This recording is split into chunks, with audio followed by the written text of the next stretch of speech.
Hey everybody, give everybody a minute or so, or however long it takes for their audio to start. Hey, Christy, Robin, Lubbock in the house. Colleen. I really am in Lubbock now. Earlier today I was in Fort Worth, so. Man, you get around. Enid, Oklahoma, Lubbock. All the hot spots where everything's happening, that's where I am. Oh yeah. I missed the baby cameo this morning, Sarah, by the way. I forgot that. Oh, man, I missed the twins. Well, only half of them. Edison was the only one that was ready for the day. So. Nice. Good evening, everyone. Welcome. You're in the right place to hang out with the awesome Kate Schatz and one of our co-founders, Sarah Bonds. I'm Rosalind. I'm the host, moderator for Waking Giants.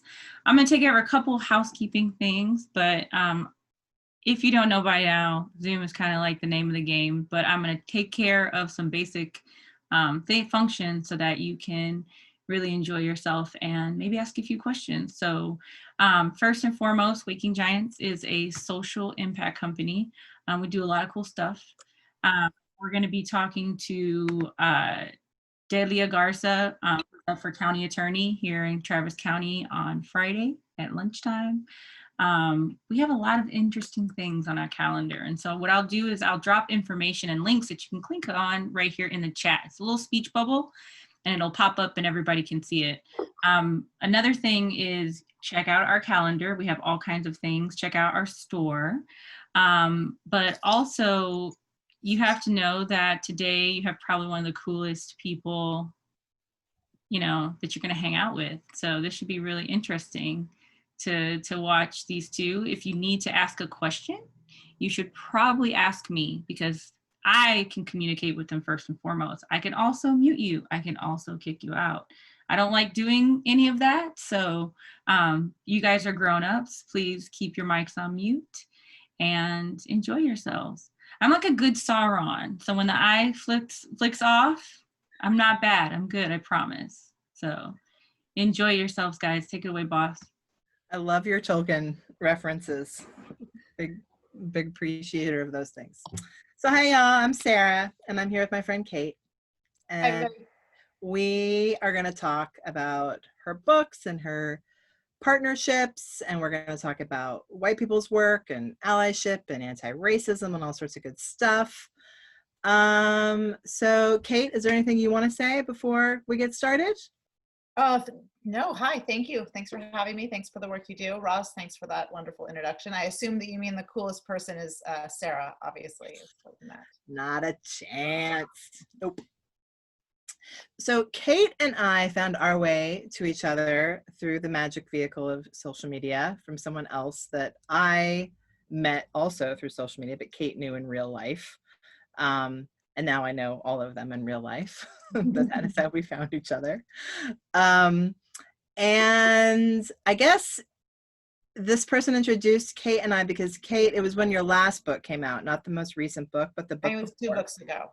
And you were looking for like an NGO that was working with refugees. And I used to run one of those. And so that's the one. So good. Oh. So that's when I fell in love with you and your work and your family. Wow. And we've had the good fortune of swimming in ponds in Vermont together. Oh. And you slept in my trailer once in Austin, which is now where I office. We hung out in the bay. My children are running around the yard. You may hear them now. Hi guys. They are not going to pop in. And I've just been so impressed with, so truly inspired by the way that you narrate the stories that you pick from history that you feel are important. And that you have this incredible illustrator that you work with who brings a very specific kind of art and presentation that then in turn shapes your stories. So what I don't know about you, Kate, is when did you decide that you wanted to be like an activist writer? Oh, That's a great question. Well, I don't know.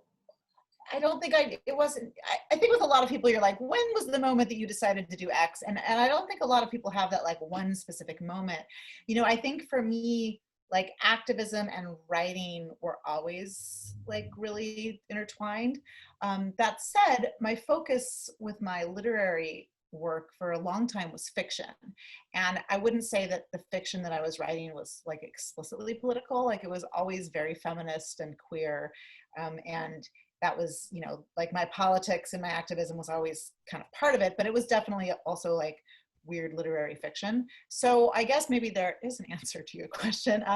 You know, when I got the idea for the first book that I did with Miriam Kleinstahl, which is from all next to me, so which is Rad American Women A-Z, and this is my battered copy that I've been always taking on tour, so it's all taped up. So when I got the idea for this book, it was the first time I'd ever done a nonfiction book. And it wasn't necessarily that I wanted to become an activist writer, but it was like I'd always wanted to write a children's book. And I got the idea when my daughter was about 2 years old. And it was while the Occupy movement was really happening. And I was living in Oakland, California, and I was as involved in the Occupy movement as I felt like I could be as a new parent. I was like going to the General Assembly meetings. I helped kind of coordinate this massive strike, but I was also aware that I wasn't able to fully participate in the way that I did before I had kids. I wasn't going out on the streets at night when the cops were, you know, corralling everybody and arresting people, and it was really gnarly. And I wasn't in all of the meetings that were late at night where people were really strategizing. And I think I felt at first like a little left out, and it felt like a challenge as a new parent, like, oh, this is part of what keeps women out of movements. This is what like keeps women from fully participating. And so when I had the idea for Rad American Women to do an A-Z book of cool women from American history, I didn't totally think of it as activism, but I think it was in the back of my mind. I think I wasn't trying to think, well, now I want to write an activist book, but I was in a place where I was feeling like there was a shift in the way that I was going to engage in activism going forward. And that ended up being, you know, being a really natural way for me to do it. So you wrote a book with a very small child at home. Yes. And how did that go? I don't remember. But that's it. I did it. You know, I've written all these books with very small children at home. It's very hard. I think my answer that I usually give is like, you know, I think when you have, the more limited your time is, ideally, the better, the more efficiently you use it. Yeah. You know? So if I'm like, okay, my kid's not going to go to bed until 9, then I know that I've got like a window of time before I need to go to bed, and that's when I get to do it. So I've never been a very disciplined writer. I don't like wake up at the same time every day and write my morning pages while the kids still sleep. That doesn't work for me. But I think, you know, honestly, because the books that I write are about remarkable women from history who've overcome like extraordinary odds, I think that has a really particular thing that has prevented me from falling too deep into the hole of like self-pity and like, I can't do it, it's too hard.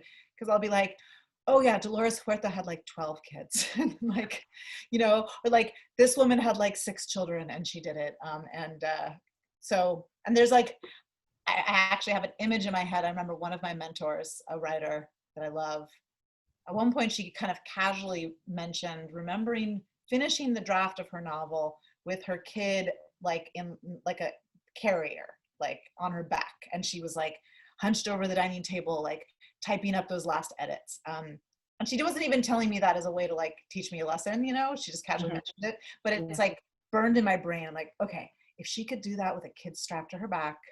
Right. Literally on her back. On her back. So the first book you wrote, and then you found Miriam? No, I worked with Miriam on the first book too. Yeah. So Miriam Kleinstahl is my collaborator on all. So tell me how the two of you found each other and how that magic worked. Miriam and we had a lot of mutual friends. We had both been living in the East Bay, in the Bay Area for a long time. And I knew her work through a friend. She's one of those people. Miriam is like the punkest person I know. She's so punk. She's one of those people who hasn't heard of any celebrities, and it's not because she's trying to be cool. It's just because she doesn't care. Like, she's so punk that she just like, she'd be, you know, so whenever we've had weird celebrity stuff come our way, you know, like we'll get an email like, so-and-so wants to, you know, we're actually in a few weeks, we're doing like an online event with Kate Hudson of all people. And Miriam's like, like, Is that? Pre-pandemic, we were going to be booked on the Kelly Clarkson show. And she's like, who's Kelly Clarkson? Point is, Miriam is an old school punk, and I knew her work because she's designed a lot of like album covers and posters. And I knew like 4 different people that had this, a print of her paper cut or her wood cut of James Baldwin. Like 4 different friends had it in their living room. So she was just like a local artist that I felt like I knew about. Turned out we had a mutual friend, and we reconnected at their wedding years ago. And when I got the idea for the first book, I was thinking of illustrators and artists I knew. And I just felt like her work was so bold. Like, she really works in black and white. And I wanted these like bold, strong images. So as the story goes, I sent her a very long email. You know, I'm sure you won't have time. Would you ever consider, you know, it's okay if you don't. And she just wrote back and said, yes. And then I was like, okay, really? She's like, yeah, let's meet tomorrow. So we met at a coffee shop, brainstormed. And then the next day she had done like 5 of the illustrations for the book already. Wow.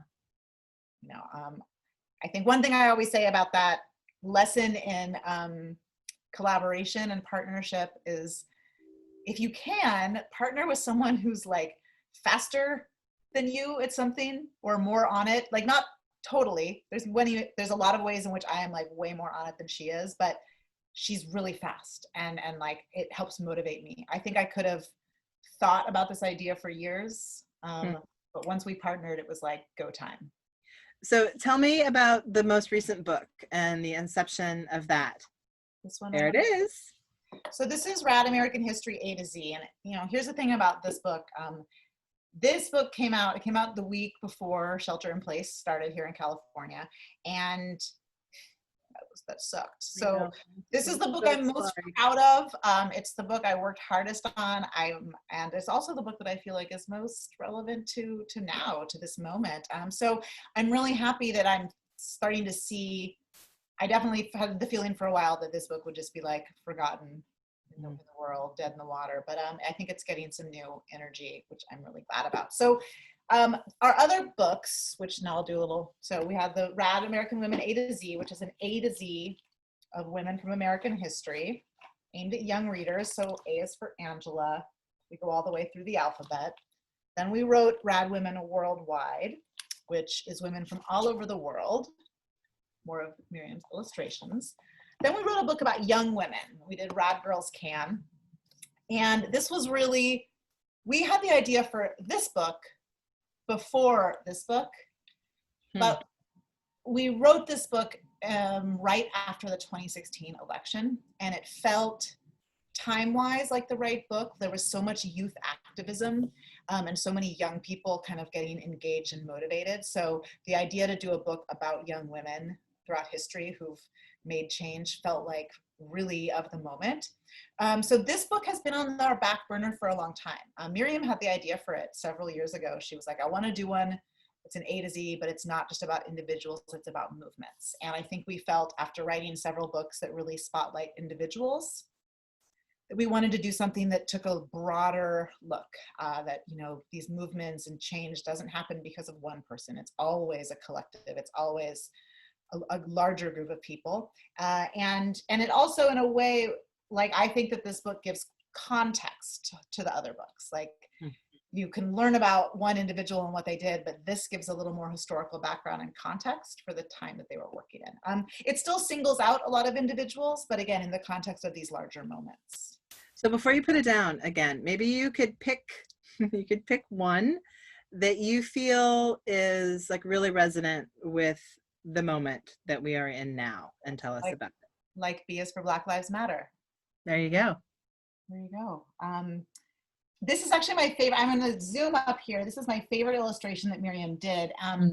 And art-wise, so what she does, the black and white images you see here on the cover, those are all paper cuts. So she actually just takes a black piece of paper, she takes a source image, draws with pencil, and then uses an X-Acto knife to cut it out. But for this book, she added these watercolor illustrations in the background to give it some texture and color. And if you look closely in the front, it's the three founders of Black Lives Matter, Patrisse Cullors, Opal Tometi, and Alicia Garza. And then behind them are like multiple generations of activists. So there's Black Panthers right here. This is like teenagers with Black Lives Matter signs.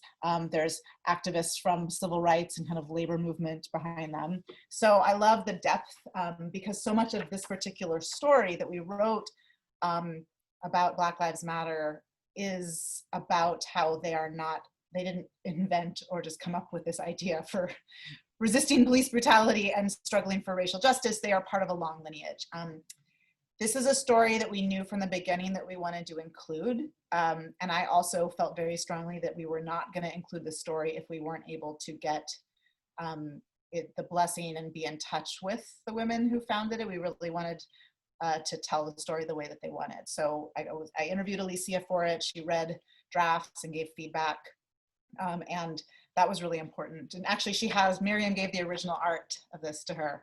She has it up in her house. But it also, and it's an interest, I'm so glad now that we have it in here, because as the movement and the phrase kind of has yet another moment right now, how it started, that origin story gets lost. And that it was really these three women that, these two friends that started it. It started on Facebook. It started by these three Black women, and how they've transformed it into a leaderless, global movement. So that's pretty resonant today. Yeah, I would say so. So you mentioned that, because your release date was so closely linked to the everybody going home date, yes. And now you're starting to, it's starting to get some lift. What does that look like? Is it in part because so many folks are reading now, this is part of the immersion and self-education that's happening? Yeah, absolutely. People are reading. Yay, they remembered books. And yeah, no, I've gotten some boosts from some social media. I've been talking on Instagram every day about race and racism and whiteness and history. But in particular, there's so many things about this current moment that are feeling different for folks. And there's things that are the same. There's things that are also this does feel different. And to me, one of the things that feels distinct is how interested and aware of history people are right now. When I say people, I am talking about white Americans who are having a real moment, not just waking up to, oh, wow, there's racism, but oh, there's a lot that I never knew. And phrases like institutional and systemic racism and traumatic histories are actually starting to be talked about, and people are, again, having this realization that there's a lot they didn't know. And that's really important. And I think, as I like to refer to myself as a professional amateur historian, it's it's really exciting. There's all these books that, people weren't normally picking up that I think they are now. Yeah, that New York Times bestseller list a couple weeks ago, when it was all these anti-racism books, was pretty cool to see. Yeah. And those are all books that, do a lot of those books are rooted in history, they're not, because all of this, to understand any of this, you have to understand American history. And again, the reactions that I'm getting from people who had never heard of redlining or had never heard of Tulsa, or don't really know what happened during Reconstruction, or don't know about Jim Crow, or or had never heard of X, Y, and Z, and there's a real whoa, yeah, no shit, but well, so this is something I really wanted to talk to you about, and I hope that the people who are here with us are not going to be disappointed about where I'm going next with this. But you live in a very different place than I live. I sure do. And this is something that you and I have talked about in our friendship together, about how you live in California and you live in Alameda, which is, you know, you're part of this like very liberal, progressive, I guess where the Black Panthers came from, your neck of the woods, you know. Alameda is Oakland adjacent, but it has its It's own. very close. You're like much closer than myself, for example. I live in a state where the governor is like, COVID what? COVID's not coming, right? So, you know, so many people are saying like, it feels different. It feels different. And I don't know. I don't know about it, you know? And so I'm cynical, and maybe that's part of where my response to that, like, oh, this time is different, comes from. But I was curious, like, you live in a place where people take to the streets on the regular about things en masse. You have very progressive state politics comparatively.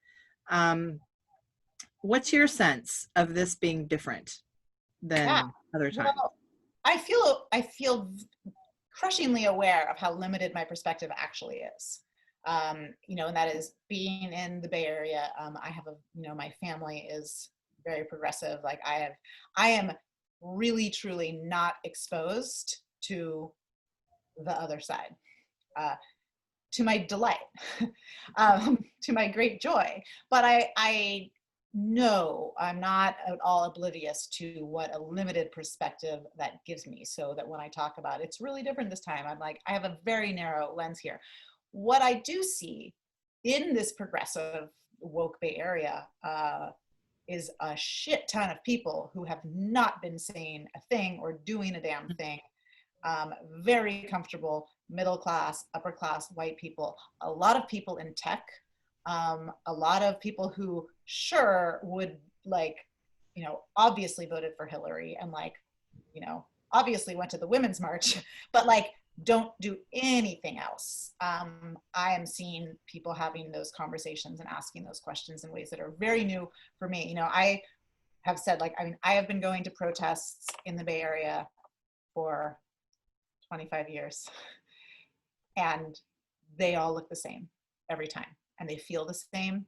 There's the same rhythm, it's the same chants, it's the same kind of people. I've marched in Oakland a billion times. It's always kind of the same. This time around, I'm like, wow, this actually looks pretty different. I mean, you know, some of it's totally the same. Like, socialist one the other day, I was like, oh yeah, hi guys. Like, yes, the workers will take over the world, yay. But I'm also like, in my little town of Alameda, like just the number of like Black Lives Matter signs in windows around town that were not there 6 months ago. Again, will they stay up? What are people actually doing in those homes? I don't know, but just in with my limited purview, I do see a shift. And I've been able to have conversations with people from other parts of the state and other parts of the country who, you know, can testify to shifts in their communities. But again, I know that's just a drop in the bucket. It's big. There's a lot of people out there, you know, so I don't, it takes, it's a lot. Yeah, I was about an hour outside of Austin today, and once you're 5 minutes outside of Austin, the signs in people's yards look very different than they do here. Yeah. And I'm about to, like I said, I'm about to go drive up to, you know, to Seattle with my aunt to take her on a road trip to see her granddaughter. And I'm looking forward to that, because I'm just looking forward to getting the hell out of my house. Yeah. But I'm looking forward to not being in the Bay Area. And I'm looking forward to you know, I need to shake myself out of this bubble every so often. One of the things that I have felt, a shift that I have felt in myself, and I think it is partially that, you know, that this social shift is happening during a global pandemic, and being a public health professional, like I feel very responsible to sort of live by example, right? My husband is a pediatrician, and we feel like it's very important that we live our values in regards to public health right now. So we are staying home, we are not going places. And that was really tough for me.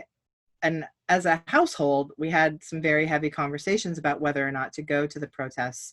in Austin over the last couple of weeks. But because my husband is exposed through his job and we don't know our status, it just didn't feel like a responsible thing to do, to go into a group setting. And which is my, like, hi, I'm a professional protester. Like, this is like where my happiest spot is, like in a group of 10,000 people all in unison, chanting, feeling camaraderie and collective action. And we didn't go. But I made a point that on the night of one of the protests here to invite my conservative, anti-choice Republican neighbor to have a drink in the driveway.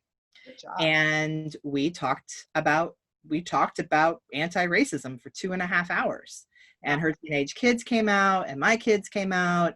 And I felt truly like that I did more work that night than I have done, it felt very different to me. Yeah. And I know it's just that I feel like my own engagement with the work, with a capital W, if you will, right now, has shifted for myself in the lab because we aren't going out. I'm having to find other ways to engage that feel impactful for myself. And I know I'm not alone in this experience, but I think that's also another way this feels different. Yeah. Yeah, absolutely. Same here. I mean, I think, you're right. I think a lot about how we amplify our impact, like which actions can we take that, that are going to be impactful and really land, and like, what is the amplification, so a single conversation with a neighbor where maybe you do break through, or I've had a lot of people sending me messages about conversations they are having with family members, right. Where they're really actually like, whoa, I actually think it worked. My mom and I have never talked like that. My mom, like, and I think that like the actual impact beyond that conversation, like how that can amplify is huge. Yeah. I'm really grateful for that part that's happening. And I think that, that's one of the weird, like symbiotic elements of like a pandemic during a social shift, right? Is that we can't, like, we're having to sit still, and we, like, the usual avenues that were available to us that maybe before we would take without too much thought, we're having to be really thoughtful about that now and less reactive. And that's causing us to, I think, a higher level of thought is being attributed. And then, then of course that is also then the danger becomes, and I was actually watching Igioma Olio on Instagram Live earlier today, talk about, addressing most, a white audience, and like, cool, again, cool that she's like, cool that you're reading my book. Cool that it's like #1 New York Times bestseller right now. That's great. But like, y'all still going to be here when the bars open back up. Like when those things that you normally occupied yourself with that distracted you from the brutal truth of this country that you live in, when those things are available to you again, what happens to this? And that's, and I think I've had a lot of conversations lately with people who are like, how do we keep this going? How do I sustain it? And those are really good questions to be asking. Yeah. Well, great. Let's talk a little bit about that. So something we're experiencing at Waking Giants is that we, like so many companies, we had to shift pretty significantly our products and our offerings when everybody went home. And as a company that was designed to meet people where they're at, like that's our MO, Yep. People are here now, right? This is where we are. We're on Zoom. And so we have started to offer all kinds of different opportunities for engagement this way. And we were hearing from folks, as you have been also, that they want white people, that we want help in finding our way in this work, right? And we want instruction and we want community. And so Waking Giants, we started an anti-racism series in June, and like hotcakes, it was crazy. People were just like, boom, boom, boom, boom. We had 70 people in like the first 3 days sign up for this online course, and it's been tremendous. So it's a 4-week series, and the first night, 71 people showed up. Mm-hmm. And then the next week, 40 something people showed up. And then the next week, 30 something people showed up. Yep. And, you know, you and I have been at this a long time. Like this is this is not new to me. We all predicted this. We all knew this was coming. And yet you and I are people who sustain ourselves in this work. Like I have been at this for over 20 years. So have you. So I'm curious to know, like, what are your tactics for self-preservation in keeping a steady pace, you know, so that you don't flame out? What do you do? Well, I don't keep a steady pace all the time, for one thing, and I have flamed out before, you know. So I could talk about that, but I think in terms of steadiness, I think for one, it's like anything in your life that becomes a habit or a practice. You know, once you get into that routine of going to the gym, it's going to get easier to go to the gym each time. Like all of those things that and so to some degree, I think treat activism, treat this kind of anti-racist consciousness like any other thing in your life that you're trying to do on a regular basis. Like put a Google Calendar reminder in like every week to like literally think about it. Like, you know, and I mean, ideally, maybe it's a Google Calendar reminder of like a thing to do, but just keep it like, you know, however you organize your life and however you're trying to like, I want to do more yoga and I want to do more of this, like make this one of those things that's like one of those goals for you. And, you know, I think having an accountability partner, this is a phrase I've been using all week, like an accountability buddy, and it could be a group or just one person who's like your kind of activism buddy, your kind of check-in person. Maybe you read a book together or you watch a TV show together and talk about it, that can kind of like hold you accountable a little is important.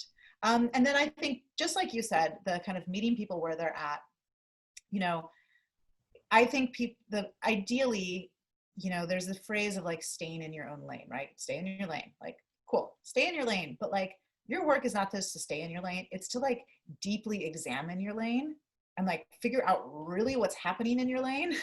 And by lane, I mean your community, your workplace, like whatever your life is, wherever you're at. And then how can you have an impact in that lane? And back to the point though of like, how do you sustain it? You have to know that you are not going to do it all. And that you are not the magical savior. You're not the white savior. You're not the feminist savior. You are not the one who has the answers to all of the problems.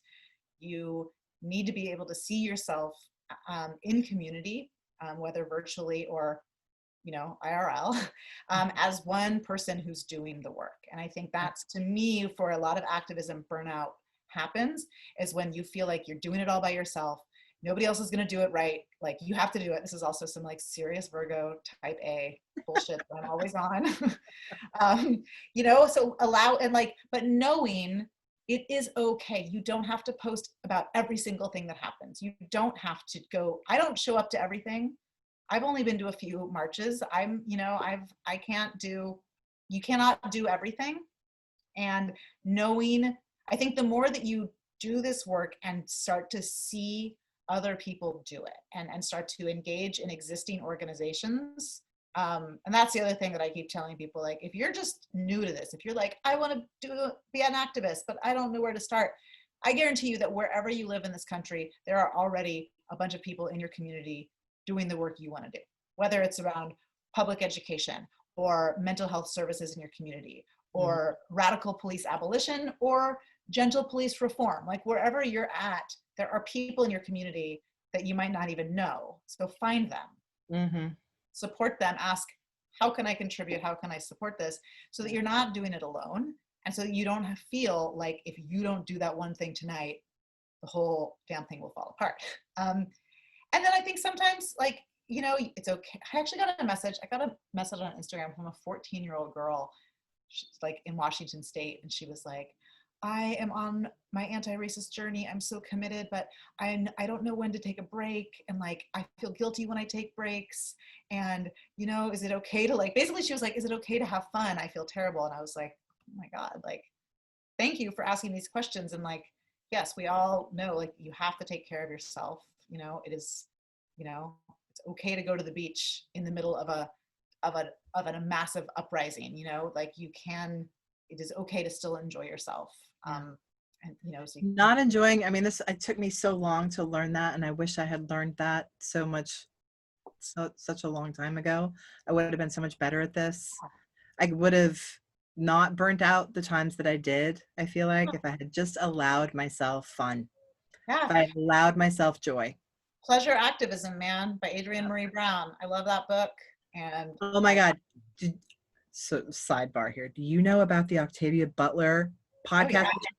Oh my God. Oh yeah. I just found that last night. I'll follow Adrienne to the ends of the earth, man. Anything she puts out, talks about, writes, I'm there for it. She's amazing. And I think she's, to me, she's one of like, you know, and I think this is where, you know, like, you know, to follow women like her, and to follow women like Alicia Garza, Black women who can also speak to the power of joy in the midst of struggle, right? And this is where I think a lot of white guilt can like hold us back.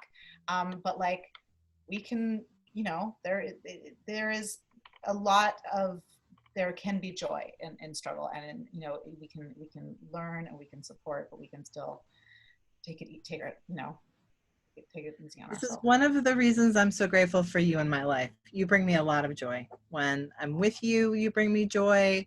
Knowing your family brings me joy. Your books bring me joy. Giving your books brings me so much joy. I love giving your books away. Thank you. So the last question I have for you, and then we'll open it up to anybody else who wants to talk. What are you reading right now?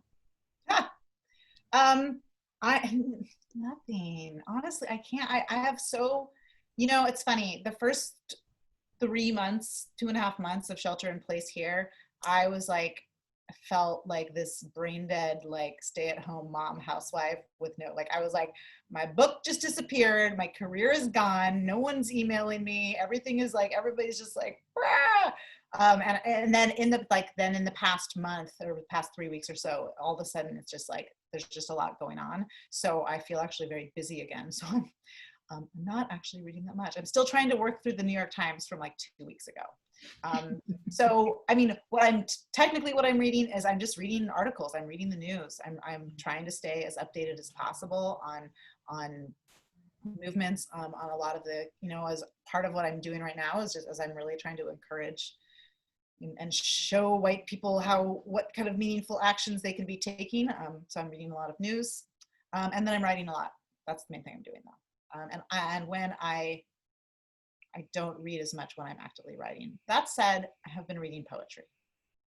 I just remembered that I loved your posts today. I'm reading a lot of Lucille Clifton. I love that woman. Yeah, Lucille Clifton and Adrienne Rich are like my go-to, like feel good 70s, 80s era, like feminist poet. So I'm reminding myself that reading poetry is a thing that's very helpful to me. Yeah. You know, and especially when everything is crazy and I'm taking in a ton of news and doing a lot of work. You know, I tried to speaking of Octavia Butler, like I tried to reread Parable of the Sower a few weeks into quarantine, and I was like, I cannot. It's too, like, I'm not, you know, I read so much nonfiction for work, for research, and I need some lightness. So poetry is my go-to. I have found that I was having a really hard time focusing, like absorbing what I was reading. Yeah. And so I started listening to audiobooks. You're good at those. Yeah, you always have been. And just found some gems in the last couple months. Like, oh my God, I'm just having so much fun with that. And not being like so snooty at myself about it, and just being like, it's okay to listen to it. It's still making me smarter. I'm still enriching my life. It's funny, right before this you know, like the emergence of this new global uprising, before my work kind of took a shift this way, I was actually had just started a lot of really intensive research and reading about Eleanor Roosevelt, actually. Yeah, and Lorena Hickok, her lover. Yes. That's kind of, I was like, that's the book I'm going to write. I'm going to work on that book. And so I ordered like the 3-part biography of Eleanor Roosevelt that's like this many pages. And I was like, here I go. And then like 5 days later, it was like, oh, nope, we're doing something else. I do have a lot of Eleanor and Lorena like on my bookshelf. Oh, that's fun. I love that story. I can't wait for you to write that book. I will. Well, Roz, can you do your magic where you let everybody unmute themselves? And if anybody else has anything they want to talk to Kate about, Kate, if you've got other things you want to talk about, Let's open it up. Questions are my favorite, and you know what? Questions have always been my favorite, and I think it's because I also have a background as a teacher. Full disclosure, I was a teacher for a long time. Not a trained teacher. I don't actually have a teaching credential, but I managed to sneak my way into some unusual institutions and teach. But I love, I love questions, and I find that for a lot of people, especially right now, white people with whiteness questions, sometimes just talking it out can lead you to the answer. I'm getting a lot of people writing to me, and they'll write these like long things. They're like, well, to give you context, here's the whole thing. And then they'll be like, oh, I think I answered my own question. So right. I love, it's part of the beauty of questions. Roz, maybe there are also questions in the chat. I don't have my chat window open, nor do I have my glasses on to be able to read the chat window. So I am going to unmute everybody, or if you'd like, you can unmute yourself and ask a question. You guys have that ability. I can go. I've just got really excited about Eleanor Roosevelt. I've always loved her. And I watched the Ken Burns PBS documentary thing. During quarantine, PBS app has been like my favorite thing that I have. And like surprisingly, that video or that movie, there was a lot about her. She spanned a lot of it. So you should definitely write that book. Yeah, well, in particular, I mean, because I write about so many women from history, like I've always been kind of focused on writing about people who are kind of lesser known, right? Like the less familiar figures or women of color and marginalized women whose stories don't get told. But I'm also always interested in reshaping the narratives that we have, the limited narratives we have about extraordinarily famous women like Eleanor Roosevelt, like Helen Keller, like a radical socialist, and Louisa May Alcott, like hardcore abolitionist, and Eleanor Roosevelt, who is remarkable in so many ways, and actually was a, incredibly radical in so many ways. But I'm particularly into the story of her and Lorena Hickok. Lorena Hickok was her lover for many years. Her partner lived with her in the White House, basically, and was a remarkable journalist on her own right, and did like some of the most incredible reporting during the Great Depression across the country. And they were just part of this really incredible scene of kind of secret lesbian, actually a lot of women who were really out. I mean, Eleanor wasn't necessarily, but yeah, I just love that story. And so many people just don't know it. And the letters between them are incredible. A lot of the letters were destroyed, but there's a great book of the letters. Were they destroyed on purpose? Yeah, actually Lorena Hickok herself destroyed a lot of them, like the more explicit ones, to protect Eleanor, is what the biographers say, that they were, she was very, very protective of, Eleanor Roosevelt died before Lorena Hickok did. So after ER died, she did destroy a lot of the letters. Whether there was pressure on her to do it or whether she did it herself, she was really protective over that. So but even the ones that survived, there's an entire book that's the letters between them, and they're the most romantic, beautiful thing. And, I'm very interested in queer histories, and they're so great to read. Yeah, that's awesome. Yeah, that is a very good, the Burns documentary is so good. I have this weird experience where I crave Burns documentaries. Like, the one on country music also was so Ken Burns effect. Good. Oh, it's so real. Like, I just love that feeling I get where I just sit down with like a bowl of popcorn, and I'm just, the national parks one. Oh, I haven't watched that one yet. I watched the Dust Bowl one. That one was delicious too. So skipped the Vietnam War. I did not do the Vietnam War one, and I will not do that one. I haven't done that one either. It's also like 16 hours long. It's really long. Yeah, well, they're all on the PBS app, so if you want to work your way through any more of them, they're on there. But I do have a question about your new book. I'm a teacher educator, and one of the classes that I teach is it's a educational processes class, and that's something that's really, really hard to talk about. Part of the educational process is social movements, and it's a really hard for me to talk about that. So do you think that there would be an opportunity to include this book as like a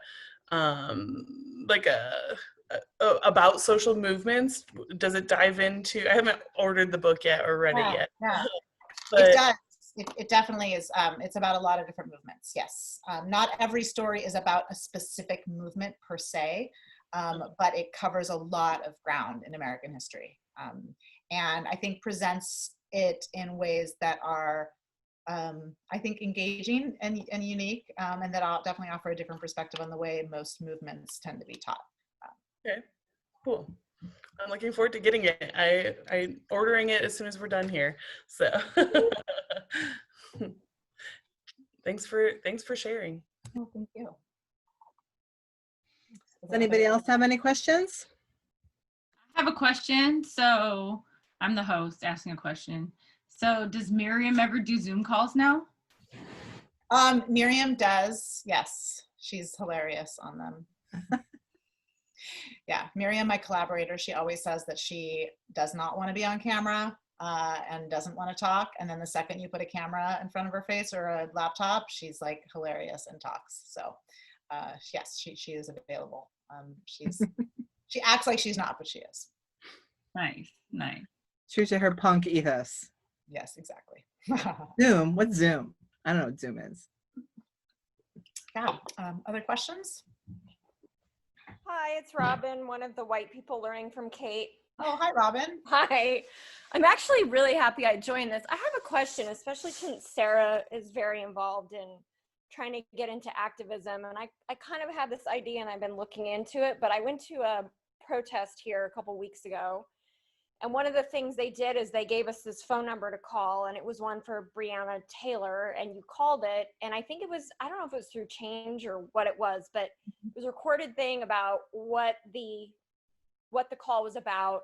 And then they forwarded you to a series of phone numbers in Kentucky. So you were on the call, you got somebody's voicemail, you left a message, you pressed star, it took you to the next voicemail box. And they had like messages in between the numbers of like, yay, you're doing a great job. And I thought that was amazing. And I know I honestly haven't been that active in other than voting until now, even in things that are in my interest. And so I've become more active. But I was thinking about, you know, you were saying to make things a habit and do something every day.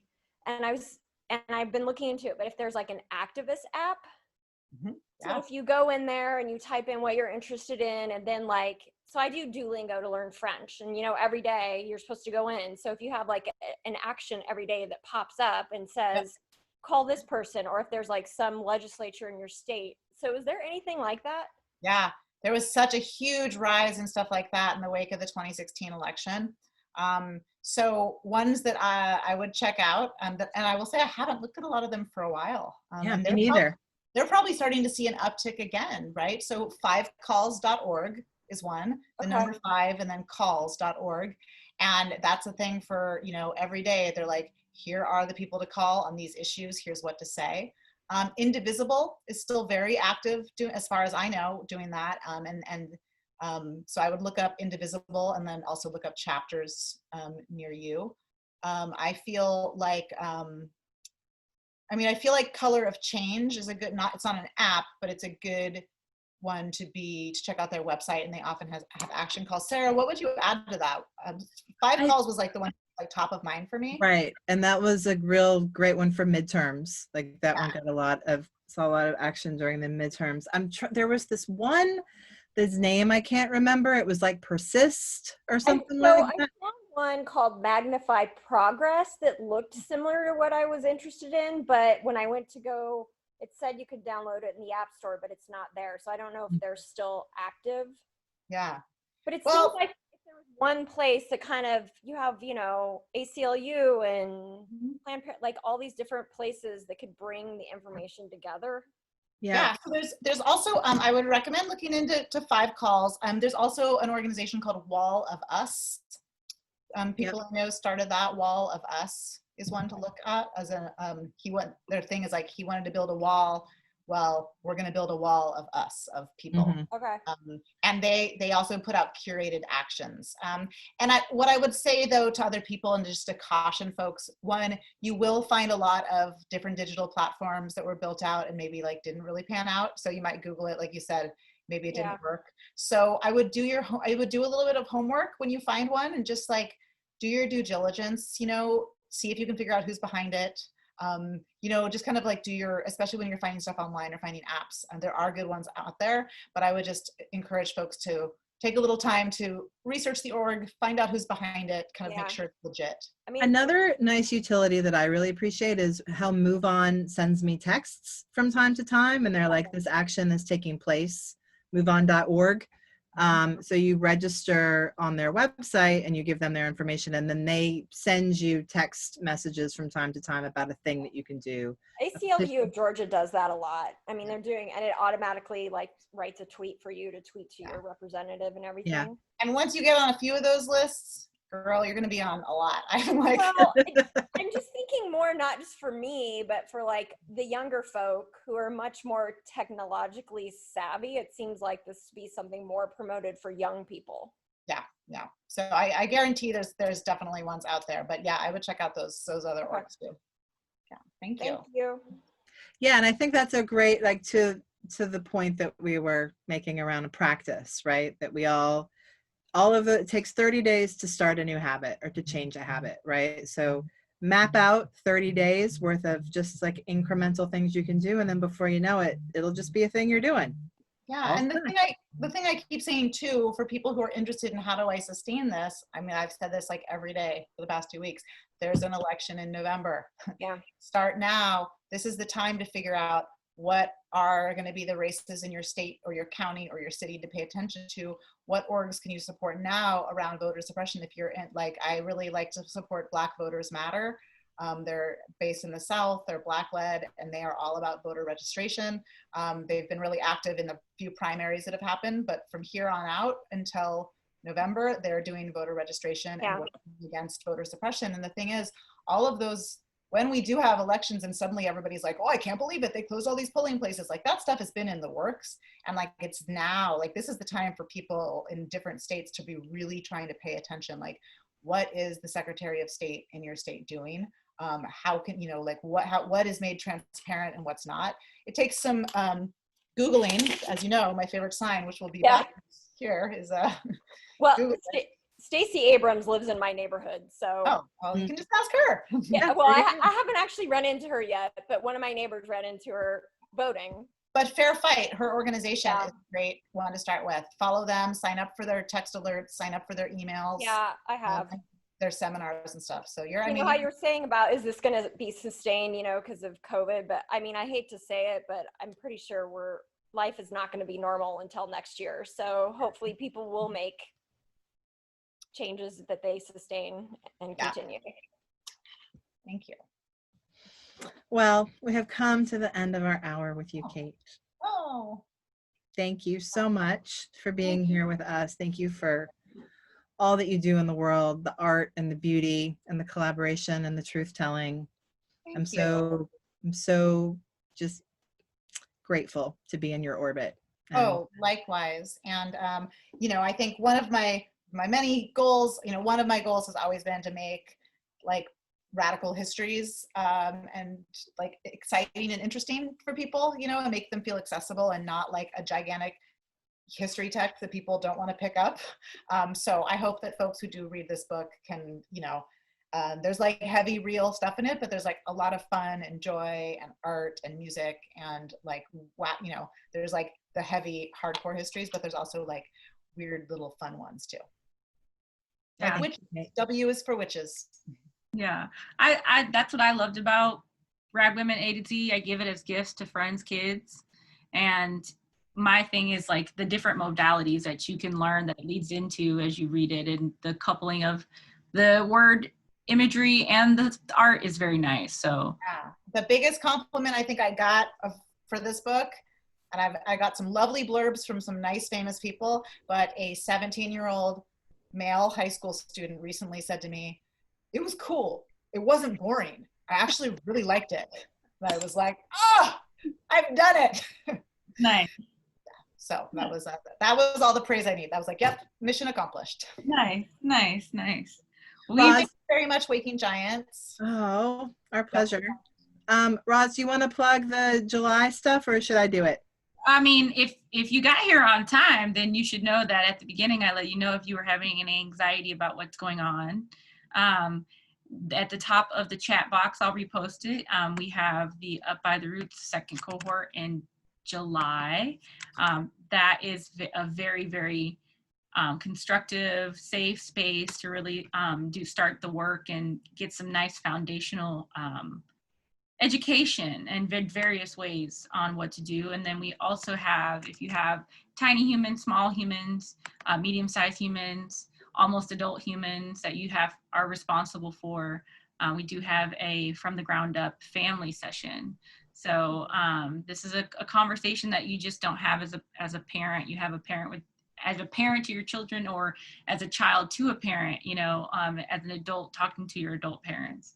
So please check those out. I dropped those links into the chat window, and you can always go to wakinggiants.me and check out our events calendar, and buy Kate's book. Yeah, buy all Kate's books. Yeah.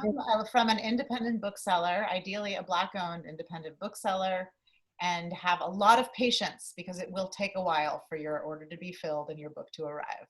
Yeah. Meantime, you can hang out with Kate on her Instagram where she will read to you. So yeah. Yeah. Just wonderful. Just something I've been doing, people, if there's a book that I want that I can't get, I find a Black-owned bookstore or a independent bookstore in the UK. Oh. Yeah. Cracking the code. Yeah. There you go. Just a side note. And we have our July author series nailed down, and that is going to be with Jennifer Harvey, who's the author of Raising White Kids. Do I have that in here? Where is it? Oh, I took it in the house. I think it's going to be on the 14th of July. I'm not sure, but it's on our calendar.